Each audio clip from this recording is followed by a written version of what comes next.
Hopkins is physically unprepossessing. Tall at 6'2" with thinning hair. Stomach surgery for cancer in 1936 has left him with severe digestive problems and underweight for his height. He looks older than his 50 years. His distinguishing feature is the eyes. They are dark grey, the colour of slate, but with a sparkle that signals an inner vitality at odds with his general appearance. A recent profile in the Washington Post noted that if you watch his eyes, you will find the man. The grey eyes looked around the cabin and then fastened on Bracken. "England?" said the man.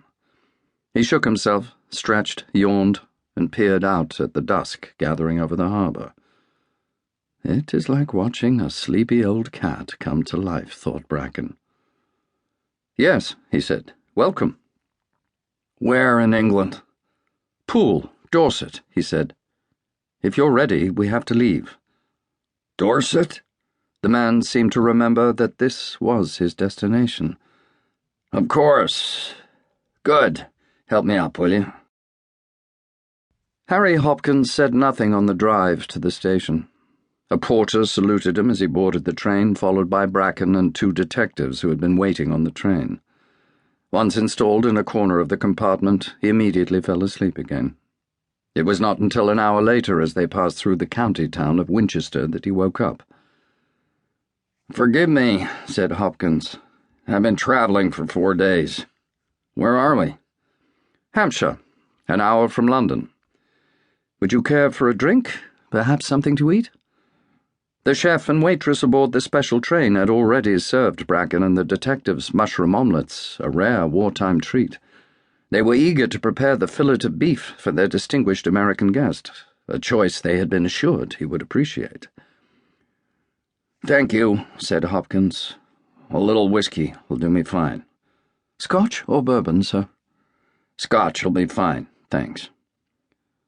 Delighted to be able to serve his guests something at last, the train steward appeared with a tray, a crystal tumbler, and a small decanter of whiskey.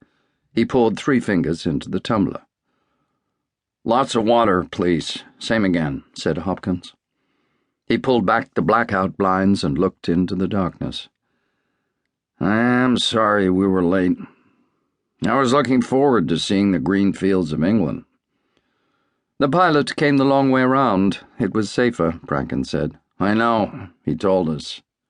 Are you drinking?" Bracken did not like whiskey, but nodded to the steward and accepted a glass.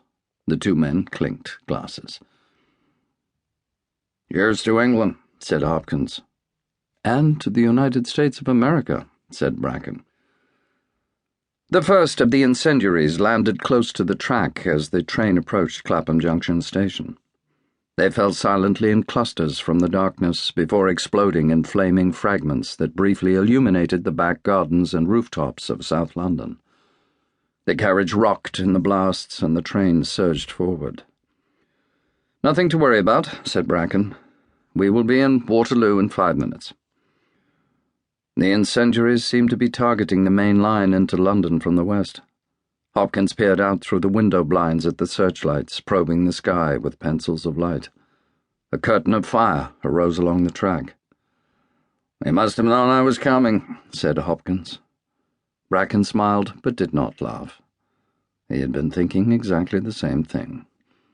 What better way to impress President Franklin Roosevelt's special envoy to wartime London than a raid to demonstrate the firepower and supremacy of the Luftwaffe? The White House had hardly made a secret of the mission. President Roosevelt had announced it to the press corps only 4 days before. "Mr. Hopkins will go as my personal representative for a very short trip, a couple of weeks, just to maintain, I suppose that is the word for it, personal relationships between me and the British government." The journalists rose to their feet, chorusing a single question. What exactly was the president's envoy going to do in London? The president laughed. "You can't get anything exciting out of this, boys.